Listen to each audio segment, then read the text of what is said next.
On est de retour, on parle dans quelques instants de violences faites aux enfants. Mais avant toute chose, parlons des enfants un peu plus vieux, de cette génération Z, de ces jeunes qui bousculent un peu tout sur leur passage. J'ai envie de dire que c'est un peu le rôle des jeunes, mais de ces jeunes donc nés entre 1996 et 2010. Ils font leur entrée sur le marché du travail et ils ont des besoins, des exigences, des rêves particuliers. On va en parler avec Manon Poirier, qui est directrice générale de l'Ordre des conseillers en ressources humaines agréées. Bonjour, Madame Poirier. Bonjour, M. Villemur. Alors, on dit que ces jeunes-là sont très ambitieux, mais qu'en même temps, ils sont, niveau loyauté, c'est pas mal les moins loyaux du lot.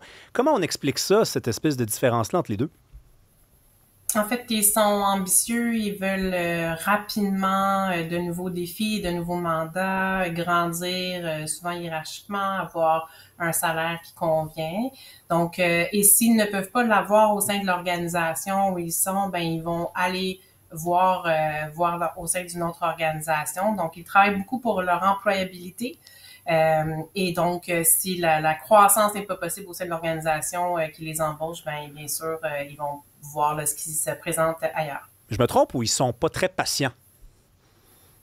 Ils sont moins patients, en fait, et tu sais, des fois, ça peut sembler négatif. En fait, je pense qu'ils ont cette belle énergie de vouloir mettre à profit leurs compétences, puis de se réaliser professionnellement, mais souvent, donc, si on veut ils ont une petite impatience. Donc, des fois, c'est sûr que ça fait 6 mois que tu es dans un poste, puis ici, à ce moment-là, il dit, ben là, j'ai fait le tour de mon poste, puis là, je voudrais autre chose. Bon, ben c'est sûr que ça peut parfois faire un peu, ça peut surprendre les gestionnaires à qui on adresse ce genre de questions-là, parce que cette espèce d'impatience ou volonté là, de bouger. Moi, c'est la question de la loyauté qui m'interpelle pour commencer parce que c'est comme si, dans le fond, ces jeunes-là, évidemment, on généralise, ils ne sentaient pas qu'ils font partie d'une entreprise. Ils sont eux-mêmes des entreprises en soi, donc ils ne doivent rien à une compagnie. Ils se doivent tout à eux d'abord. Oui, bien sûr. Donc, leur employabilité, leur carrière, aussi, ils veulent réussir sur tous les aspects de leur vie. Bon, c'est pas la première génération à vouloir ces choses-là. En fait, oui, on peut dire que c'est leur propre développement, c'est leur entreprise, c'est le moi Inc. Mais d'un autre côté, plusieurs quand même nous ont dit dans un sondage que l'Ordre a fait l'année dernière qu'en fait, ils resteraient au sein d'une OK. organisation, mais à condition qu'ils puissent grandir, qu'on puisse développer leurs compétences, qu'on puisse leur offrir de nouveaux défis. Et souvent, le défi des entreprises, c'est de faire voir les chemins. Dans les très grandes entreprises, il y a plein de possibilités parce qu'ils sont grands, hein, ils ont plusieurs postes et tout ça, mais souvent, c'est très difficile pour les entreprises de venir dire, sais-tu quoi, si tu fais telle chose, tu peux atteindre un autre poste, d'autres types de responsabilités. Et dans les très petites organisations qu'on a beaucoup au Québec, ben, c'est sûr qu'il y a moins de place pour bouger. Donc, c'est peut-être pas un manque de loyauté, mais c'est une volonté toujours d'être en mouvement puis d'améliorer leur sort. La rémunération est très importante pour eux. Bien sûr, ça fait partie de leurs attentes. Tu sais, on dit toujours le gazon est plus vert chez le voisin. Donc, de tout temps, là, les gens regardaient, ils avaient des amis, OK, tu fais combien, tu travailles dans quelle entreprise, tu es déjà rendu là, tu as déjà un chalet. Mais là, aujourd'hui, il y a tout ça, plus les réseaux sociaux. Oui, ben oui, bien sûr. Donc cette deuxième vie, hein, de gérer notre image sur les réseaux sociaux, bien sûr, faire partie de la donne aujourd'hui.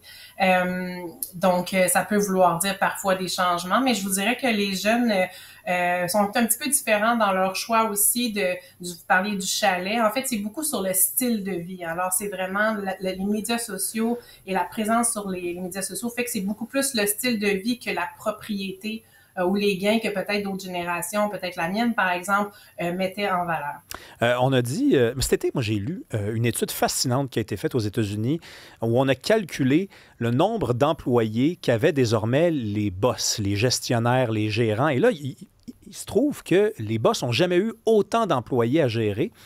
Et là, on lit sur la génération Z qu'elle a besoin de parler, qu'elle a besoin de communiquer. Puis là, je vois ça arriver, je me dis, bien, ça ne marchera pas, là, parce qu'on a des boss qui ont de moins en moins de temps pour parler parce qu'ils ont de plus en plus d'employés, puis on a des employés qui ont de plus en plus envie de parler.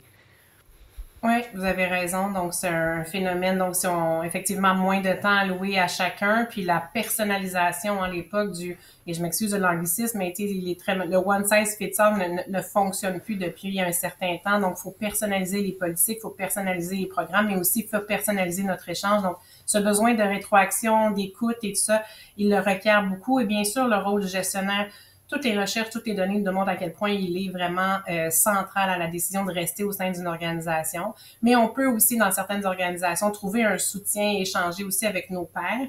Et je pense que cette génération-là accorde aussi ce crédit à ce que mes pairs pensent et ce qu'ils peuvent m'apporter. Madame Poirier, je lisais Alain Gosselin, professeur émérite à l'École des dirigeants à HEC Montréal. Il écrivait, c'est peut-être la génération en parlant de la génération Z, la plus difficile que les employeurs ont rencontrée. Cela revient souvent. Il me semble que c'est d'une banalité. On a toujours dit ça, par contre, là, des jeunes. Là. Tous les boss qui avaient des plus jeunes qui rentraient dans l'entreprise, c'était la fin du monde, on n'avait jamais vu ça, où est-ce que le monde s'en irait? C'est d'une banalité.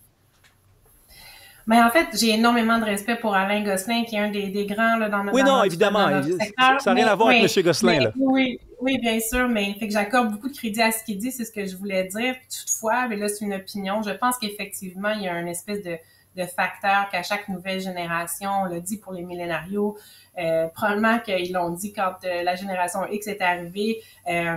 Donc, la réaction, et ce qui est intéressant, et ce que je vais amener en termes de recherche, c'est que bien sûr, les générations sont différentes, elles sont teintées de leur époque et quand on est, mais il y a quand même des recherches universitaires qui démontrent que les attentes des générations au travail ne sont pas du tout différentes.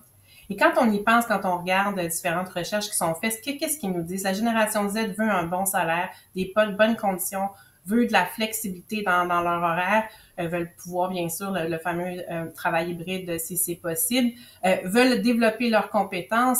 Vraiment, est-ce que c'est si particulier à cette génération-là? Non. Fait que je pense qu'il faut toujours prendre avec un grain de sel.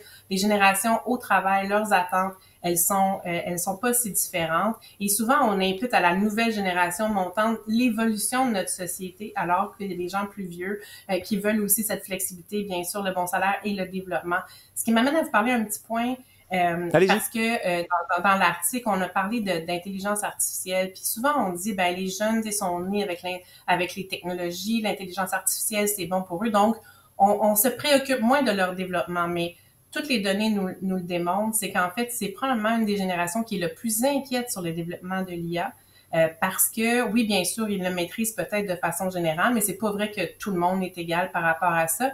Mais ils sont très conscients que quand ils regardent leur vie professionnelle, c'est 30-40 ans de travail devant eux. Ils sont conscients de la courte durée des compétences et donc du besoin de développer leurs compétences. Donc, ils sont beaucoup plus inquiets des technologies de l'IA que les gens un peu plus vieux.